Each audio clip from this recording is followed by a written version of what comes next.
If you sell me these roses in Arabic, I'll pay you $100,000. If you sell me these roses in Arabic, that was the arrogant challenge a millionaire threw across a glittering ballroom, his voice dripping with mockery, his smile sharp as glass. The crowd laughed, champagne glasses clinked, and in the middle of it all stood a young woman holding a basket of red roses, trembling but unbroken. Her name was Aitana, a simple florist who came from nothing but carried everything that mattered: courage, dignity, and a quiet fire in her heart. No one in that room knew it yet, but in the next few moments, she was about to teach them something that money could never buy: respect. Because sometimes, life gives us moments where silence can destroy you or save you. And this was one of them. Picture this: a ballroom so polished you could see your reflection on the floor. Chandeliers blazing, laughter echoing, perfume and pride thick in the air. And there she was, small, unnoticed, out of place. Every eye looked at her like she didn't belong. But when the laughter died down and the arrogance grew too loud, Aitana did something no one expected. She didn't run, she didn't cry. She looked straight at the man who had mocked her and spoke in a language most of them didn't understand. But all of them felt. Her words weren't just Arabic. They were truth, the kind that pierces through ego and lands directly in the soul. And in that instant, the entire room went silent, because the humblest person there had just become the most powerful one. So don't blink, because this story isn't just about a florist and a millionaire.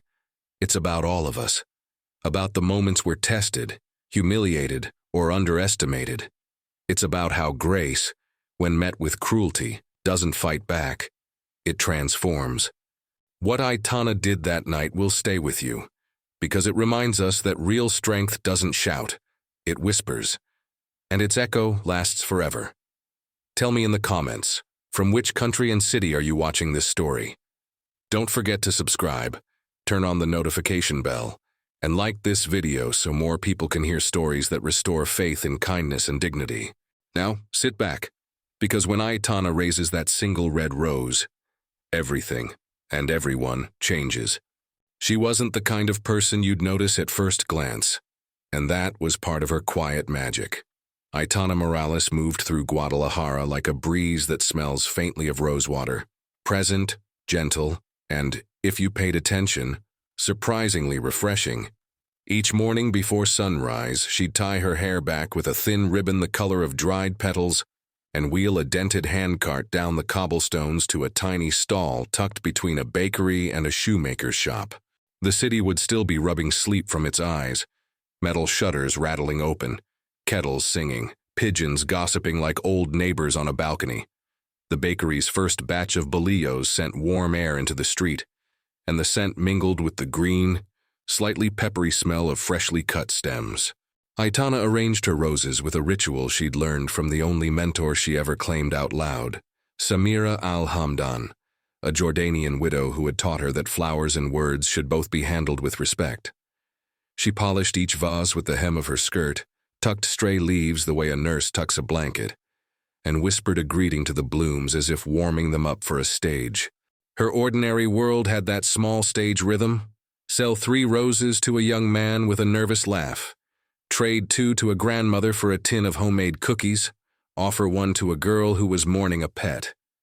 She counted coins, not followers. She measured good days by smiles, not spreadsheets. And yet, for all that softness, there was steel in her spine, the kind you don't see until life leans on you. She'd learned to breathe through tight months and longer nights, to wrap dignity around herself like a shawl that never goes out of style. If someone haggled too hard, she would say, "Beauty doesn't need to shout," with the same calm she used to untangle thorns from ribbon. If someone tried to rush her, she'd smile and keep her pace because roses do not bloom on command. In the late afternoon, when the sun slipped low and the tiled roofs turned the color of honey, she'd close the stall and walk past the Hotel Imperial, the kind of place where chandeliers looked like upside-down constellations and the air smelled like expensive cologne. She never went inside, of course. She had no use for crystal goblets or chairs that made you sit straighter than your thoughts. But sometimes, she'd pause across the street not out of envy, but curiosity, the way a gardener eyes a glasshouse and wonders if the plants inside know anything about rain. If a person's character is a house, Aitana's had no secret rooms. Everything important was right there in the light. Her patience, her habit of listening until silence finished its sentence, the way she thanked the street for its shade on hot days. She lived in a rented room above the shoemaker's shop, where the walls bore the muffled heartbeat of the city. On the bedside table sat a slim, time-worn notebook bound in faded cloth, Samira's notebook, the one gift that felt too big to be called a gift. Its pages were a garden of ink, Arabic proverbs sloped like vines, tiny sketches of flowers, recipes for jasmine tea, and, in the margins, bits of life advice that sounded homely until you needed them, and then they turned out to be clean water. Aitana flipped through it the way some people scroll their feeds, daily, absently, hungrily. She practiced the curves of Arabic letters in the quiet hours, her lips shaping sounds that rolled like river stones. She didn't study to show off. She studied because language felt like a door that opened to a room where the soul could breathe. On Sundays, she took a bus to the market district, fingers tracing the window fog, and bought twine, craft paper, and a handful of tiny silver charms in the shape of leaves. She joked with Miguel, the night porter who always saved her a seat near the back. Miguel called her Señorita Primavera, Miss Springtime, and claimed her flowers made his late shift less lonely. People like Miguel populated her days, the bakery twins who argued over butter, the tailor who mended a tear in her blouse and refused payment, the street guitarist who played boleros out of tune but with a faithful heart. Aitana's world was stitched with those small kindnesses, the kind that never trend but keep a life from unraveling. If someone asked what she wanted from the future, she would have said something modest and surprisingly ambitious at once. Enough to help, enough to sleep well.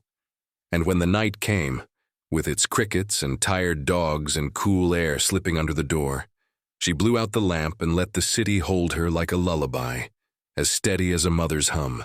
Yet, even in this gentle rhythm, the ordinary world leaves room for tiny tremors, those faint rumbles underfoot that mean the earth is thinking of moving. Aitana sometimes woke before dawn with a feeling she could not name, like the moment a kettle begins to whisper before it sings. It was not fear, not exactly, more like expectation with nowhere to sit. When she walked past the Hotel Imperial, she'd noticed details she hadn't before. The way doormen stood like decorative chess pieces, the ghost of string music sliding under the revolving door, a car with windows so dark it reflected the moon like polished obsidian. She told herself stories about the people inside, men with cufflinks that cost more than her year's rent, women whose laughter tinkled like spoons in a glass, not with bitterness, but with that human curiosity we all share. What is life like behind other people's curtains? On a Thursday evening, the air had that electric taste it gets before rain, and the city lights looked a shade sharper, as if the world had turned up the contrast. She sold her last rose to a little girl named Sophia, who requested the reddest one you have for a mother who'd had a long day. Red tells the truth, Aitana said, tying a ribbon and pressing the stem into small, careful hands. She watched Sophia skip away and felt the familiar, contented ache of a day well spent. Then a gust of wind brought a drift of perfume from across the street, and she glanced up at the hotel windows, catching a flash of gold from a ballroom chandelier and a ripple of laughter that didn't sound like joy. If life were a book, and isn't it sometimes, this would be the moment when a shadow falls over the page. She didn't know it, but somewhere inside that glass house of privilege, a man named Dario Castaneda was rewriting the script for the evening, seasoning it with arrogance and a dare that would test the tensile strength of respect. And a guest from far away, Sahir al-Mansour, was listening more than he spoke, carrying in his pocket an old memory that would soon step out into the light. The breeze shifted, the street lamps blinked awake. Aitana gathered her cart, unaware that Ordinary was quietly reaching for the doorknob of something else, something that would ask her to stand a little taller, speak a little clearer, and discover just how far the fragrance of a single rose can travel. The next morning began like any other, yet something in the air carried a strange rhythm, as if the city itself was holding its breath. The early light slipped through the cracked blinds of Aitana's small room, brushing the edges of Samira's notebook on the nightstand. She reached for it by instinct, tracing the embossed initials on the cover as if they were a map of the past. Outside, Guadalajara was already humming, street vendors arguing over spots, buses coughing to life, pigeons staging their morning parliament on the rooftops. But inside her, there was quiet anticipation, a pulse that didn't belong to her usual routine. She made tea with mint leaves, sipped it slowly, and hummed an old Arabic lullaby she barely understood yet felt deeply. The song lingered in the air like incense, fragile but persistent. When she stepped into the street, the sun was just beginning to warm the cobblestones, and the scent of roasted coffee spilled from the cafe on the corner. She smiled at Miguel, the porter, who was sweeping the sidewalk in front of the Hotel Imperial. "Big night coming," he said, nodding toward the entrance where workers were unloading crates of crystal glassware and arrangements of white lilies. Some gala for the rich ones again. The kind where champagne runs faster than conscience. Aitana laughed softly but didn't answer. Her eyes followed the flowers disappearing inside. There was always something magnetic about events like that, the illusion of perfection behind those tall glass doors. She thought, just for a moment, how strange it would be to step into that kind of world, not as a guest, not as a cleaner, but as herself, carrying roses instead of invitations. By the time evening draped the city in gold, the streets were alive with music, taxis and perfume trails. Aitana had sold nearly all her roses, except for a single basket of red ones that glowed like embers in the dimming light. She was about to close her stall when a breeze, thick with laughter and piano notes, rolled out from the hotel across the street. The glass doors revolved again, releasing a swirl of voices, silk, and expensive cologne. For a reason she couldn't name, her feet began to move. She crossed the street slowly, basket in hand, her reflection appearing and disappearing in the polished windows. From inside, she could see chandeliers swaying gently, guests glittering like ornaments under their light. Aitana hesitated at the entrance, her fingers gripping the basket handle. She wasn't invited, and of course not. But something, maybe curiosity, maybe that unnameable pull of destiny, urged her forward. The doorman's brows furrowed, but before he could speak, a deep, calm voice floated from inside. Let her through. It was accented, deliberate, and kind. Sahir al-Mansour, a man whose presence carried the stillness of desert nights, had noticed her from across the ballroom. He gestured with a slight nod, the way a monarch invites the wind into his tent. The crowd turned as she entered. The room smelled of wine and wax. The hum of conversation dimmed to a murmur, and all eyes rested on the girl with the roses. She walked carefully, shoes squeaking faintly against the marble floor, until she reached the center table. There sat Dario Castaneda, powerful, handsome, and radiating the kind of confidence that can curdle into cruelty when mixed with boredom. Dario's smile was sharp enough to cut through silk. "Roses," he said with mock delight. How poetic for a place already drowning in luxury. His companions laughed, their voices like tinkling glass. Aitana's cheeks warmed, but she didn't retreat. "They bring warmth," she replied softly. "Even gold looks better beside life." Her words drew a few raised eyebrows. They weren't used to being answered. Dario leaned back in his chair, swirling the wine in his glass, eyes glittering with mischief. "How much for one of your little sunshines?" he asked. 50 pesos, she said, her voice steady, though her fingers trembled slightly. 50? He chuckled. That's almost as much as some people's pride. The table erupted in laughter. Somewhere near the end of the table, Sahir's expression hardened, just enough to notice, not enough to interrupt. "All right then," Dario continued, setting his glass down with a click. "Let's make it interesting. If you can sell me those roses in a way that impresses me, say something truly memorable, I'll pay you. Let's see, 100,000 pesos. The guests gasped. The music faltered, and Aitana froze. Then his tone sharpened, venom under velvet. But not in Spanish. I want you to sell them to me, in Arabic. His words hung in the air like smoke. The laughter that followed was crueler this time, echoing against the crystal walls.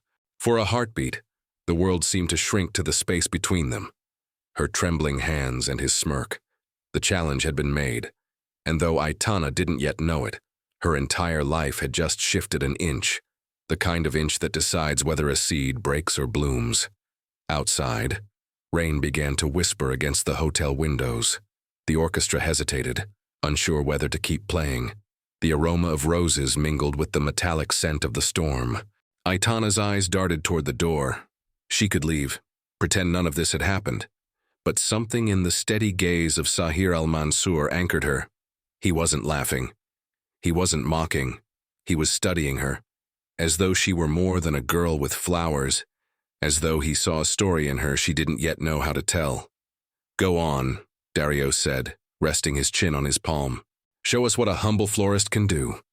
The words dripped with arrogance, but also with curiosity, because deep down, even the proud are drawn to grace when they sense it near.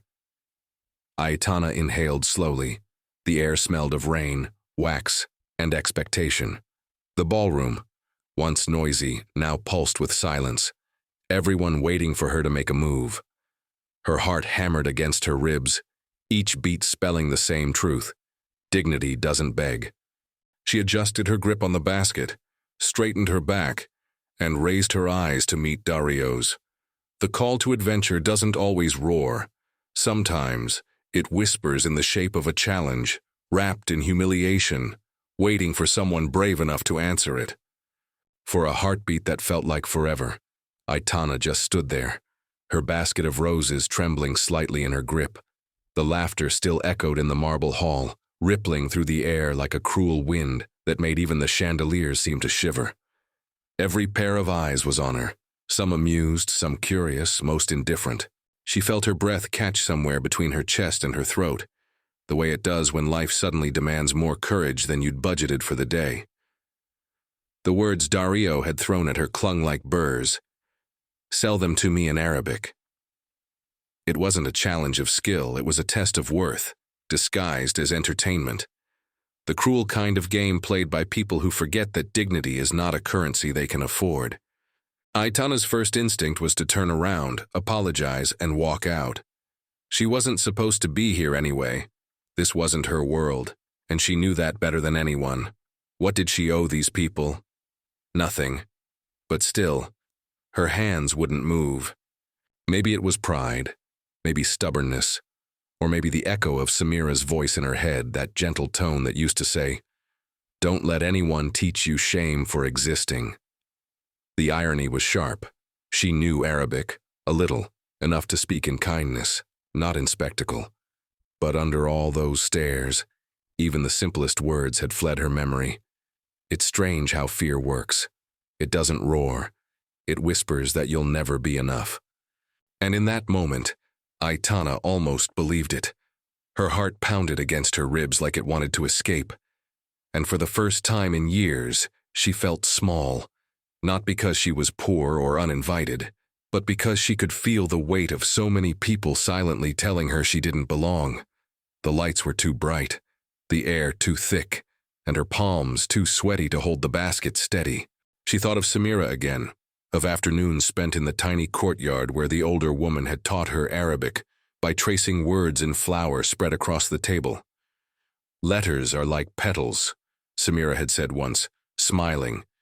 They open one at a time, if you're gentle. But this was no gentle place. Here, words were weapons, and laughter was ammunition. Aitana's throat felt dry as paper. She could still hear Miguel's voice from that morning, joking about how the rich drank champagne faster than conscience. Maybe he was right. Maybe these people weren't cruel by nature. Maybe they were just too comfortable to remember the taste of humility. Still, a part of her wanted to fight back, not to win, but to stay whole. And another part whispered, "Walk away, Aitana. This is not your fight."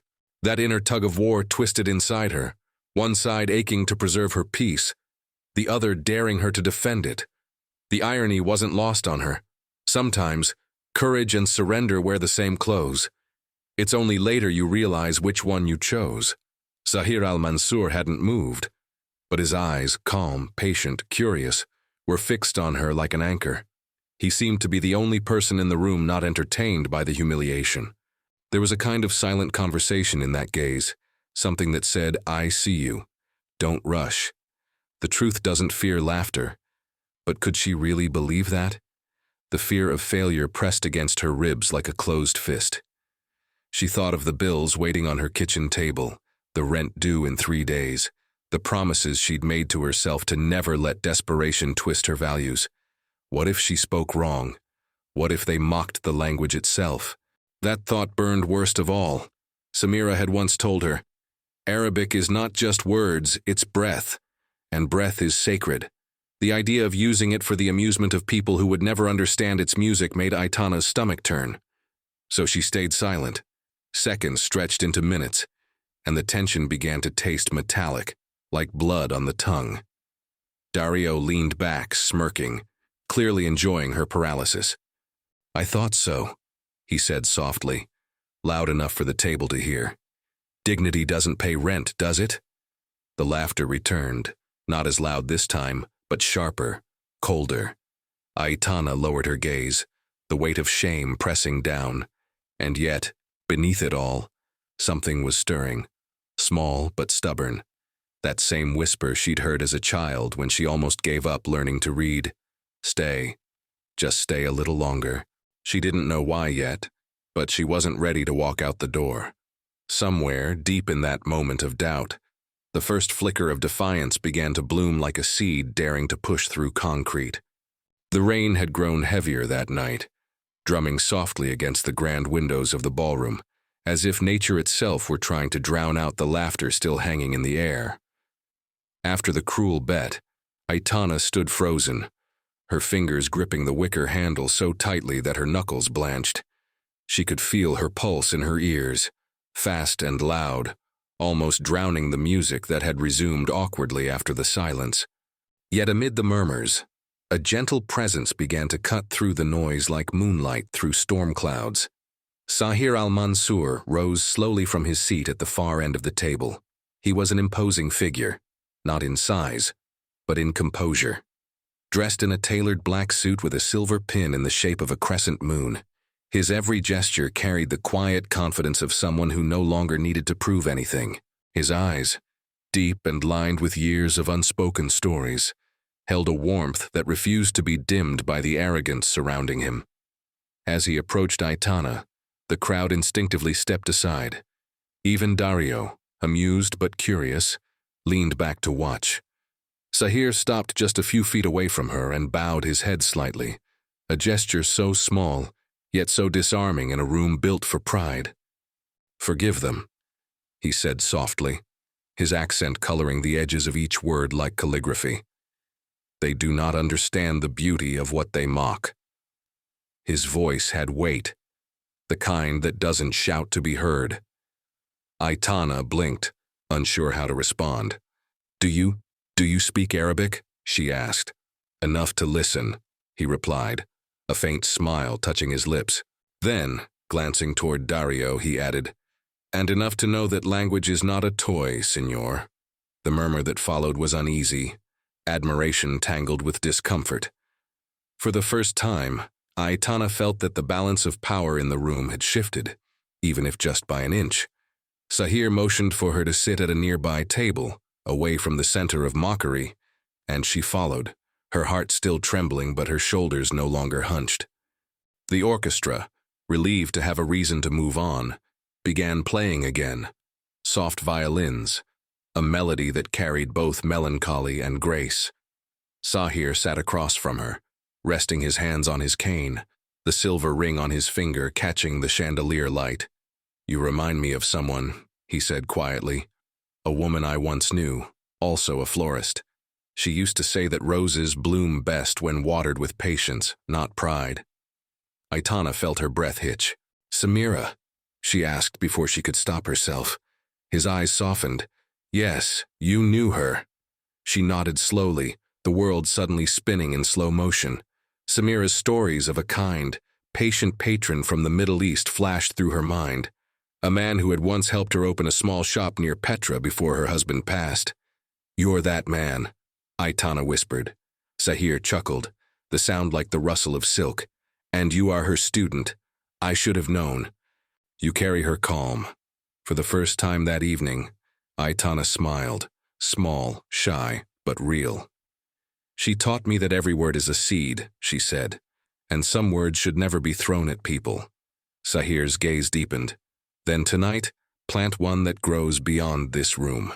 He leaned closer, lowering his voice so only she could hear. "Dario's heart is not cruel by nature. It is only untested. People with too much comfort forget how to bow. Remind him, but not with anger. Show him the weight of grace. That's how you win a soul." His words sank into her like warm rain, reviving something she hadn't known was wilting. Her belief that kindness could still be powerful. For the first time since the humiliating challenge began, Aitana's fear began to fade, replaced by a quiet certainty. It wasn't about the money anymore. It never truly was. It was about dignity, about the lesson Samira had once etched into her heart. When others try to reduce you, rise without raising your voice. The memory of those afternoons in the courtyard came rushing back. Samira tracing Arabic letters in flour, the scent of jasmine tea, her voice calm as a prayer. Sahir's presence now felt like the echo of that same lesson, returning to her at the exact moment she needed it. The rain outside grew steadier, but inside, a different kind of calm settled over her. The laughter around them had faded into background noise. "Do you think he'll listen?" she asked quietly. Sahir smiled, eyes glinting. "Maybe not tonight, but truth has a strange patience. It waits. It returns." He placed a hand gently over hers, a gesture not of pity, but of respect. "You already have everything you need, Aitana. The words, the strength, the silence. Use them." When he stood and walked back to his seat, the space he left behind felt charged, like air after a storm, fresh, alive, trembling with possibility. Aitana took a slow, deep breath, her hand brushing against Samira's notebook tucked in her apron pocket. The scent of roses rose faintly from the basket beside her, and somewhere between courage and memory, she knew exactly what she had to do next. The challenge still hung in the air, unanswered, but now it felt less like humiliation and more like destiny waiting to be spoken aloud. The storm outside intensified as Aitana stood up, her reflection shimmering faintly against the glass walls of the ballroom. The soft flicker of chandeliers painted her silhouette in hues of gold and crimson. The laughter had died down to a curious murmur, and Dario, still lounging in his seat, tapped the rim of his wineglass with the impatience of a man who believed time and attention both belonged to him. "Well," he asked, his voice slick with mock politeness, "have the roses found their tongue yet?" Aitana didn't answer.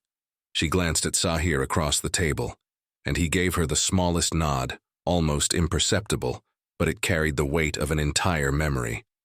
"Show him the weight of grace," he had said, and so she did. She took one slow step forward, then another, the sound of her shoes echoing softly through the hall. The air seemed to bend around her. Even the orchestra paused, as if the violins themselves were holding their breath. Her hand brushed against the petals in her basket, velvet against trembling fingers, and for the first time that night, she smiled. It wasn't a smile of defiance or pride. It was quiet, almost maternal, the kind that says, "I know who I am, even if you don't." She picked up a single rose and held it gently, as if it were something sacred. The guests leaned in, the wine forgotten, the whispers dying. Aitana lifted her chin and looked straight at Dario. "You asked me to sell you a rose in Arabic," she said softly, "but you didn't ask me what I would sell you, or what it would cost you." Her voice, though calm, carried across the room with surprising clarity. It was not the sound of rebellion, but of something deeper, conviction. She took a breath, and in that breath, the world seemed to shift. As-salam lil qalb alladhi yasma, she began, the Arabic syllables flowing like water, smooth and ancient. Her tone was low, melodic, and impossibly sincere. Even those who didn't understand the language felt something move within them, a vibration beneath the surface of meaning. The words hung in the air, warm and rhythmic, weaving around the candelabras and crystal glasses. It wasn't just language, it was presence. Dario blinked, caught off guard. The playful smirk faltered as he tried to decipher what he was hearing. Sahir leaned forward slightly, his expression unreadable, but his eyes glistened with pride. Aitana continued, each word a petal falling gently into the silence. La jamal yuba'u, la yushtara, alward la yataj thanaman li yakin jamilan. When she finished, she lowered the rose slowly, placing it in front of Dario's untouched plate. This, she said, now in Spanish, means beauty cannot be sold, and a rose needs no price to be beautiful. The room went utterly still. You could hear the crackle of a candle wick, the steady rhythm of rain tapping against the windows. Somewhere in that silence, a shift occurred, not just in her, but in everyone watching. She had crossed the invisible line between fear and courage, between silence and truth. Dario didn't speak at first. His hand, resting on the table, trembled ever so slightly. He opened his mouth perhaps to dismiss her or laugh it off, but the words wouldn't come. For the first time that night, the arrogance in his eyes dimmed, replaced by something that looked dangerously close to shame. The guests shifted in their seats, unsure whether to applaud or remain silent. Sahir rose to his feet and began to clap, slowly, deliberately. The sound echoed like thunder softened by compassion. One by one, others joined in, hesitant at first, then stronger, until the applause filled the room. Aitana stood there, motionless, her eyes glistening, but she didn't bow. She simply nodded once in gratitude and turned to leave. As she passed by Sahir, he whispered, "Samira would have been proud." The words wrapped around her like a blessing. She walked toward the exit, the scent of roses and rain following her like a trail of memory. Outside, the air was cool, and the city lights shimmered through the mist. The storm had passed, but her heart was still pounding. Not from fear this time, but from the quiet realization that something irreversible had begun. Behind her, the applause slowly faded, replaced by an uneasy hush. Dario sat staring at the rose she had left on his table. The red petals gleamed under the chandelier light, and for the first time in his life, he couldn't decide if what he'd just lost was money, pride, or something much greater. The following days unfolded like a dream that refused to end.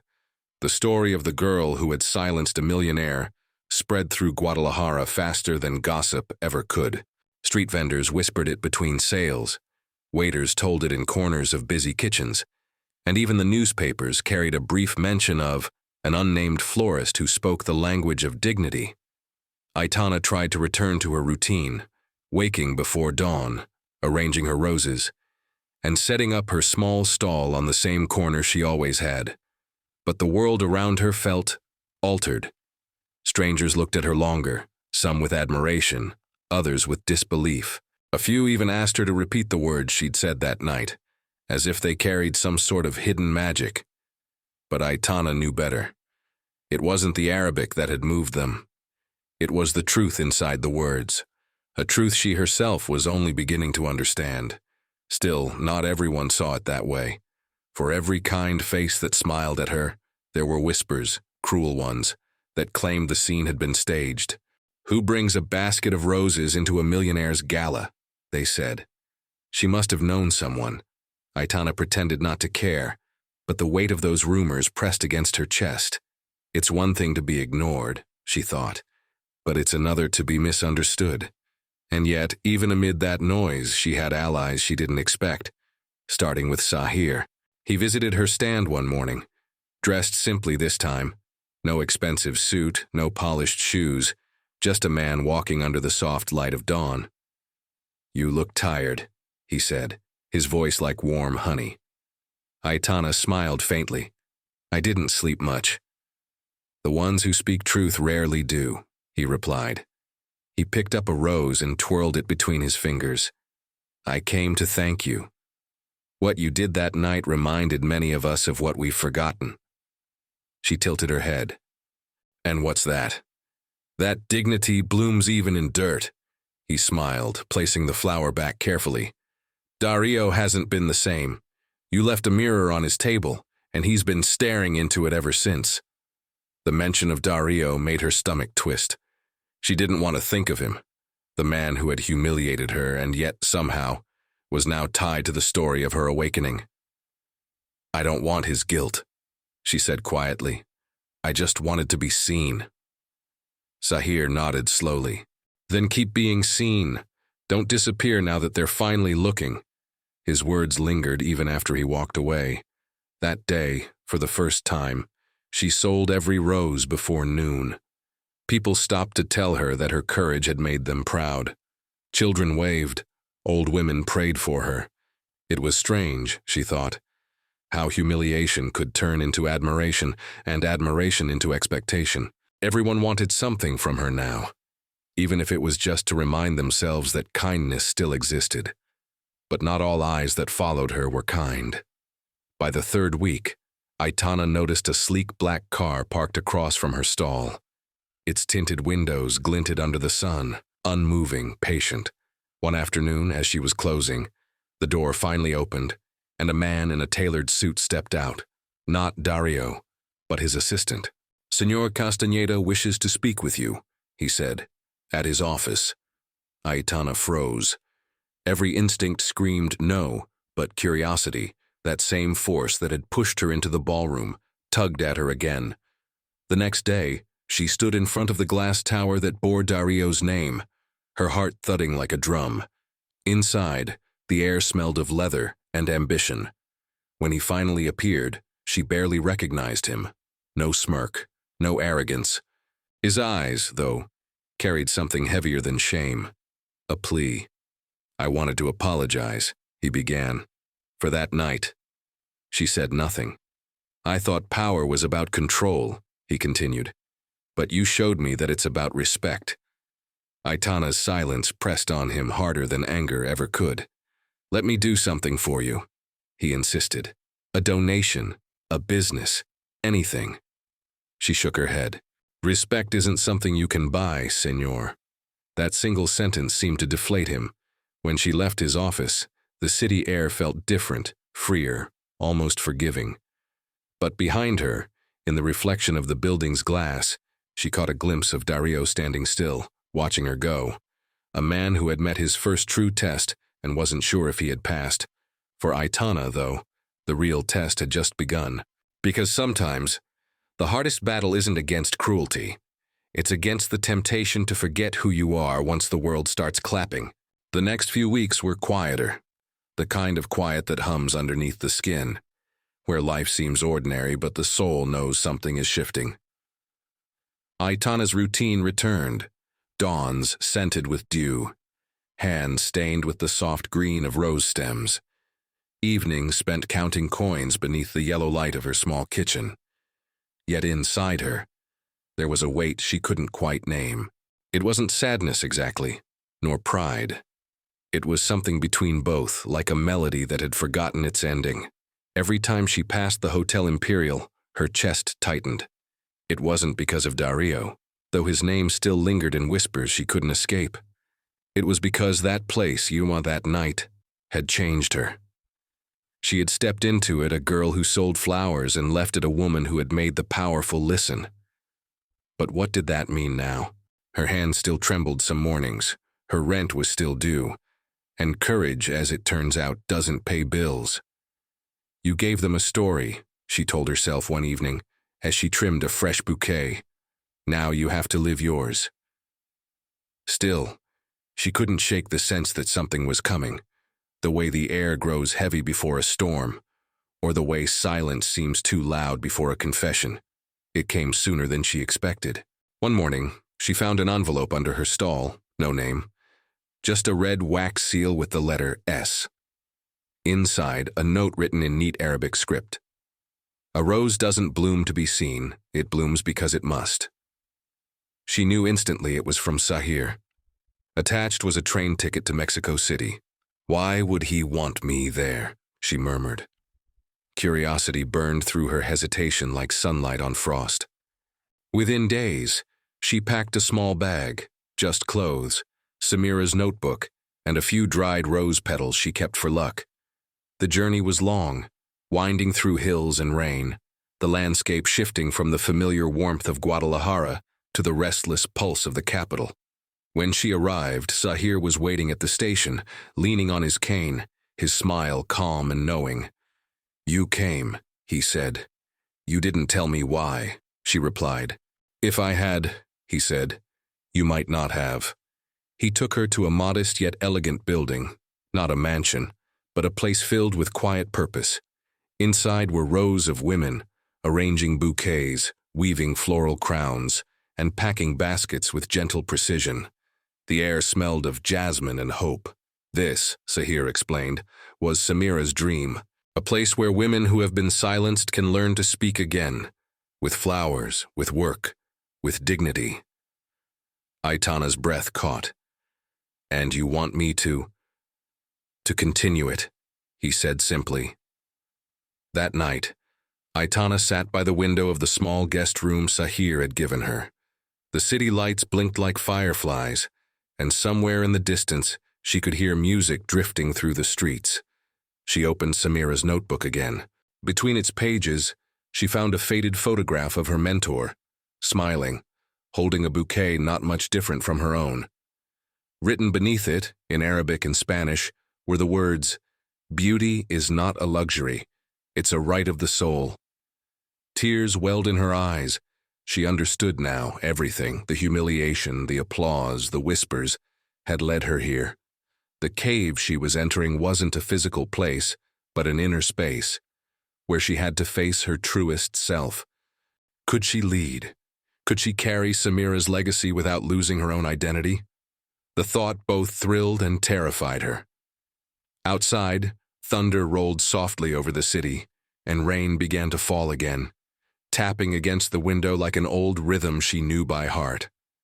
She whispered to the night, "Samira, if you're listening, tell me I'm ready." And though no voice answered, she felt a warmth bloom inside her chest, steady and sure, like the first bud pushing through soil after a long winter. It wasn't certainty, but it was enough. For the first time in her life, Aitana didn't feel like she was chasing destiny. She was walking beside it. The following morning dawned gray and restless, as if the sky itself sensed what was about to unfold. The floral cooperative, Samira's dream reborn, was alive with movement. Women talked softly as they worked, laughter mingling with the sound of scissors and paper wrapping. The air was thick with the scent of roses, lavender, and fresh beginnings. For Aitana, it should have been a moment of peace, but her heart was not still. Something had been gnawing at her since she'd arrived, an unease she couldn't name. She felt it most strongly when she caught sight of the letter on Sahir's desk, the one stamped with Dario Castañeda's name. She hadn't meant to see it. The wind had pushed it open, revealing just a few words. Financial contribution, pending acquisition. Her stomach twisted. The thought of Dario's involvement in this sacred project, in Samira's dream, filled her with a strange mixture of anger and betrayal. Had Sahir invited her here to mentor her, or to use her story as a bridge to the man who once humiliated her? That question burned through her as she wrapped bouquet after bouquet, the petals blurring beneath her trembling hands. By midday, she could no longer contain it. She found Sahir in his office, gazing out the window as rain streaked down the glass. "You should have told me," she said. Her voice trembled, not from fear but from something deeper, disappointment. He didn't turn around immediately. "Told you what, my dear?" "About him," she replied. "About Dario. His name is on your desk." He sighed, heavy and tired. "He reached out," Sahir said simply. "He wants to invest in the cooperative." "Invest?" Aitana scoffed. "Or own?" The word sliced through the air. You saw what he did to me, to us that night, and now you would let him buy his redemption. Her tone cracked, anger spilling into grief. Sahir turned at last, his eyes steady but kind. Redemption cannot be bought, Aitana, but it can be earned. By him? She asked, incredulous. He humiliated me in front of an entire city. And yet you are the only one he listens to now, Sahir replied. Don't you see? He doesn't need to give money. He needs to understand why it means nothing. And you, of all people, can teach him that. She shook her head, tears of frustration stinging her eyes. I didn't come here to be his lesson. No, Sahir said gently. You came here to be your own. Later that evening, Dario arrived, unannounced but expected. The women stopped working when they saw him, their laughter fading into murmurs. He was dressed plainly this time, no suit, no arrogance, just a man stripped of his armor. Miss Aitana, he began, his voice quiet. I heard what you've built here. I wanted to help, she interrupted, her tone sharp. Or to wash your conscience clean. He didn't flinch. Maybe both. The honesty in his answer disarmed her more than any apology could. She looked at Sahir, who stood silently by the doorway, and then back at Dario. You can't buy forgiveness, she said, echoing her own words from weeks ago. I know, he replied, but maybe I can earn trust. If you'll let me work here, not as a donor, but as a pair of hands. The room fell silent. For a long time, Aitana said nothing. Part of her wanted to reject him, to guard this sanctuary from the man who had once turned her dignity into spectacle. But another part, the one Samira had nurtured, the one Sahir had reminded her of, whispered something softer. Forgiveness isn't weakness, it's freedom. Slowly, she nodded. You'll work like the rest of us, she said finally. No titles, no cameras, no praise. He smiled faintly, relief flooding his features. Understood. And so he did. Days passed, and for the first time in his life, Dario learned humility.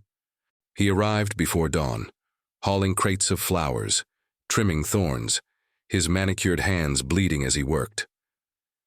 The other women watched, skeptical at first, but gradually, his silence began to speak for him. One afternoon, while arranging roses for an orphanage delivery, he asked Aitana quietly, Do you ever regret forgiving? She paused, then answered, No, regret is heavy. Forgiveness travels lighter. The look he gave her was one of awe, not for her beauty, but for her strength. That night, as she closed the shop, Sahir found her again. You faced your greatest test today, he said. You let go of anger. Aitana smiled faintly, exhaustion softening her features. It didn't feel like victory, she admitted. It never does, he replied. Because real triumph is silent. It happens inside. Outside, the rain had stopped, and a single beam of moonlight fell across the roses drying by the window. Aitana looked at them, once red, now faded to a fragile pink, and whispered, They're still beautiful. Yes, Sahir said, because beauty, like dignity, doesn't fade. It only changes form. In that moment, she realized what her true ordeal had been all along. Not the humiliation, not the challenge, not even the pain of facing Dario again. It was learning to forgive without forgetting, to love without needing reward, and to lead without becoming what had once hurt her. She was no longer the girl who sold roses in the rain. She was the woman who had learned how to bloom even through the storm. And though her heart still carried scars, they had turned into something stronger, the quiet, unshakable confidence of someone who had faced the darkness within herself and chosen to keep the light. The days that followed carried a stillness that felt sacred. The storm had passed, both outside and within, leaving behind the clean scent of new beginnings. The cooperative blossomed like a garden reborn. Every morning, sunlight poured through the tall windows, lighting up rows of flowers in every shade imaginable. Roses, lilies, jasmines, each one carrying the fingerprints of the women who nurtured them. Laughter became a rhythm again. Music returned to the workspace. And in that melody of second chances, Aitana found herself breathing more easily. She was no longer haunted by the memory of humiliation or fear. Instead, she carried peace, the kind that doesn't announce itself. It just is. Every time she looked around, seeing the women learning, earning, and smiling, she felt a warmth she couldn't quite describe. It wasn't pride, though it could have been. It was something quieter. Gratitude. This, she often thought, is what Samira wanted. One afternoon, as the sun painted the city gold, Sahir approached her while she arranged a basket of white roses. "They trust you," he said, his tone reflective. "Not because of what you did, but because of who you became." She smiled, brushing a petal with her thumb. "I just tried to follow what she taught me," Aitana said softly. "That beauty is not for showing off. It's for healing." Sahir nodded. "And now you've given that lesson a home." He handed her a small envelope. Simple, cream-colored, sealed with gold wax. "What's this?" she asked. "The final piece of her dream," he replied. Inside was a deed.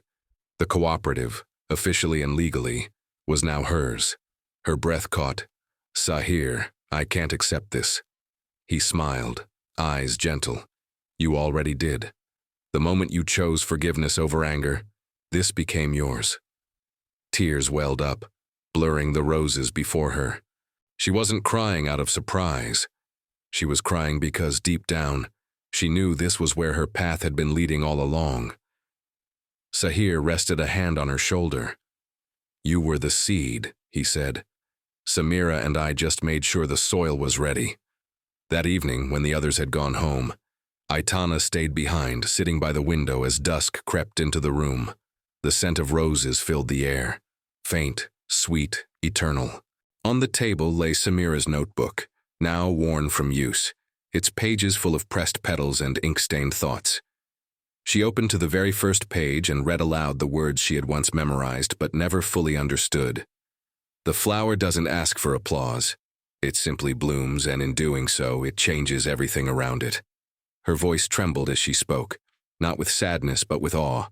She looked out the window at the fading light and whispered, "I understand now." For the first time in her life, she didn't feel small or out of place. She wasn't defined by struggle or survival. She was defined by what she had chosen: grace, even when the world offered cruelty; courage, even when fear seemed easier. As night settled in, the soft sound of footsteps approached. Dario appeared at the doorway, holding a small box. "I didn't mean to disturb you," he said, "but I thought you might want this." Inside the box was a single, perfectly preserved rose, the one she had left on his table that night. He had encased it in glass. "It reminds me," he said quietly, "of what money can't buy." Aitana looked at him, no longer with resentment but with calm understanding. "And of what forgiveness can give," she added gently. He nodded, a small smile tugging at his lips. "You were right," he said. "Beauty doesn't need a price." He turned to leave him but paused. "Thank you for not giving up on grace." When he was gone, Aitana placed the glass-encased rose beside Samira's notebook. Both symbols, one of pain, the other of purpose, now belonged to the same story. She leaned back, closed her eyes, and let the silence hold her. The reward wasn't wealth or fame or even recognition. It was freedom, the kind that blooms when you stop fighting the world and start blooming within it. Weeks turned into months, and the rhythm of life began to steady again, though nothing about Aitana's world was as it once was. The cooperative had grown beyond the small workshop. It was now a sanctuary for women from all corners of the city: mothers, widows, immigrants, and dreamers. Each brought her own story, her own wounds, and her own reasons to start anew. Aitana moved through the aisles of blooms every morning, her hands grazing the petals as if greeting old friends. Every fragrance, rose, Jasmine, Carnation, told a different story, and she had learned to listen to them all. Sometimes, she would catch her reflection in the glass doors and barely recognize the woman she saw. Gone was the shy girl who sold flowers on the street corner, unsure of her place in the world. What remained was someone grounded, someone whose worth no longer depended on how others saw her. Yet with every new dawn, there was still one question that lingered in her heart, like an unfinished verse. What now? That question followed her one afternoon when she received an unexpected letter. The handwriting was careful, formal, unmistakably Dario's. Inside, only a single sentence. "There's something I want to show you." Against her better judgment, she agreed to meet him. They met not in a ballroom or an office, but in a small garden outside the city, the kind of place that smelled of earth and redemption. Dario looked different. His hair was longer, his posture humbler. "I'm leaving Guadalajara," he said, his tone calm. "I'm selling everything, the hotels, the properties, all of it." Aitana frowned. "Why?" He smiled faintly. "Because wealth means nothing if it isolates you from life. I thought success was power. You showed me its peace." He handed her a single red rose, a simple, unwrapped one, like the kind she used to sell. "This is the last rose from the Imperial Garden," he said. "I kept it alive for months. I want you to have it." For a long moment, Aitana said nothing. Then she took it gently, her fingers brushing his. "We both learned something that night," she said softly. "That beauty doesn't belong to those who can afford it. It belongs to those who can feel it." He nodded, his eyes glistening. "Thank you, Aitana." As he walked away, disappearing down the narrow path between the trees, she felt neither triumph nor sorrow, only a quiet understanding. Some roads end not in goodbyes, but in peace. When she returned to the cooperative that evening, the sky was painted with streaks of violet and amber. The women were finishing their work, their laughter echoing through the hall. Aitana placed Dario's rose in a small vase on the windowsill beside Samira's notebook and the glass-encased bloom. 3 symbols now stood side by side, one of challenge, one of forgiveness, and one of renewal. She smiled, realizing that her life had come full circle. But this time, the circle wasn't a cage. It was a rhythm, a heartbeat. "You did it, Samira," she whispered to the evening air. "Your garden keeps growing." Outside, the street vendors were closing shop, the smell of roasted corn and rain-soaked earth filling the air. Aitana stepped outside and stood beneath the same street lamp that once illuminated her little stall. The world was quieter now, but her heart was louder, alive with purpose. She understood that the road back was never about returning to where you began. It was about carrying what you found within yourself and letting it light the path for others. She looked up at the night sky, smiled through the glow of the city lights, and whispered, "I'm home." The months passed, and spring painted the city in colors that seemed brighter than ever before. The cooperative had become more than just a workspace. It was now a living heartbeat of stories, resilience, and transformation. Aitana had grown into her role as a leader, though she never saw herself as one. She preferred to say she was a gardener of people. Every woman who walked through those doors came carrying invisible thorns, and little by little, they learned to bloom again, together.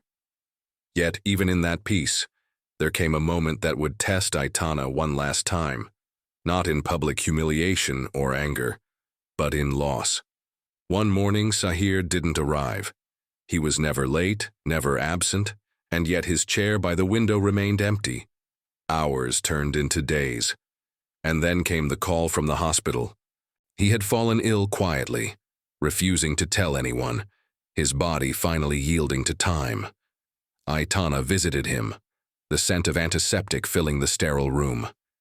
He was weaker, smaller somehow, yet his eyes still carried that same desert calm, deep, patient, eternal.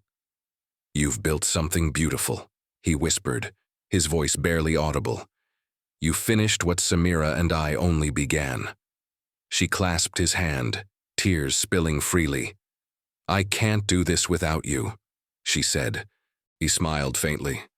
"Yes, you can, because I was never your anchor, Aitana. I was just the wind that helped you see your wings." She shook her head, her heart breaking quietly. "Promise me something," he said, "that you won't turn this place into a monument. Let it live. Let it change, just like you did." She nodded, though her chest ached so deeply she could barely breathe.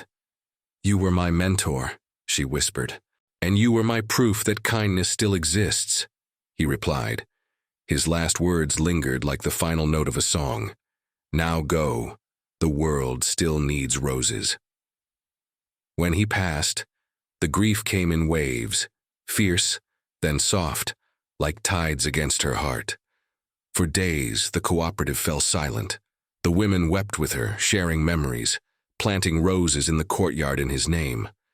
But one night, alone in the workshop, Aitana found herself surrounded by bouquets ready for delivery, their fragrance thick with meaning. She looked at them and understood. This was her resurrection. Not the denial of loss, but its transformation. She began to write in Samira's notebook again, something she hadn't done in months. The words came slowly, but with certainty. "They taught me that love doesn't end when the person leaves. It becomes the work you continue, the kindness you pass on, the beauty you protect." The more she wrote, the lighter she felt. It was as though Sahir's presence filled the room again, not as absence, but as air. The next morning, she gathered the women and spoke softly but firmly. "We will not mourn him with silence. We will honor him with growth." Together, they expanded the cooperative into something even larger, a foundation that offered free lessons, small loans, and mentorship to women across the country. They called it El Jardín del Alma, the Garden of the Soul. Its motto, printed on the front door, read, "Dignity is the only flower that never withers." And every time Aitana read it, she felt both Samira and Sahir walking beside her. Her resurrection was complete, not in the absence of pain, but in her ability to carry it gracefully, turning it into purpose. The girl who once trembled before a room of laughter had become a woman whose calm silenced storms. The woman who once feared being unseen now illuminated others. She understood now what both her mentors had meant. Every life blooms twice, once in innocence and once in wisdom. And the second bloom, though slower, lasts forever. A year later, the morning sun found Aitana standing on the same cobblestone street where her journey had begun. Guadalajara was waking up, vendors shouting their first prices of the day, buses hissing to a halt, the scent of roasted corn and cinnamon drifting through the air. She stood beside what used to be her little rose stall, now replaced by a public fountain donated by the cooperative. Around its base bloomed hundreds of roses, crimson, ivory, and gold, each one planted by women whose lives had intertwined with hers. A small plaque gleamed beneath the spray of water. It read, "To those who bloom after being broken." Aitana touched the plaque lightly, her fingers tracing the letters, and smiled. She wasn't the same woman who once stood there, frightened and unsure. The city was the same.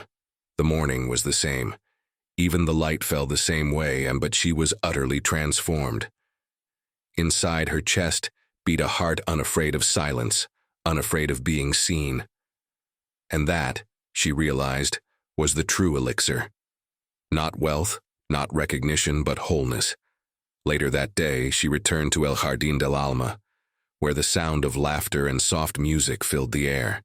The cooperative had become a haven for hundreds of women, and even men, who came to learn not just about flowers, but about resilience. There was a rhythm to the place now, a heartbeat she could feel beneath her feet. As she entered, one of the younger girls, Camila, ran up to her holding a rosebud barely starting to open.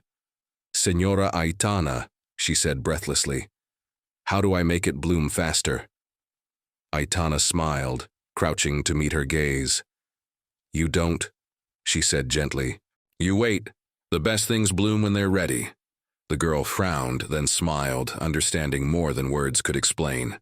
That single exchange mirrored everything Aitana had learned in her journey, that rushing life kills its beauty, and patience, though quiet, is a form of faith.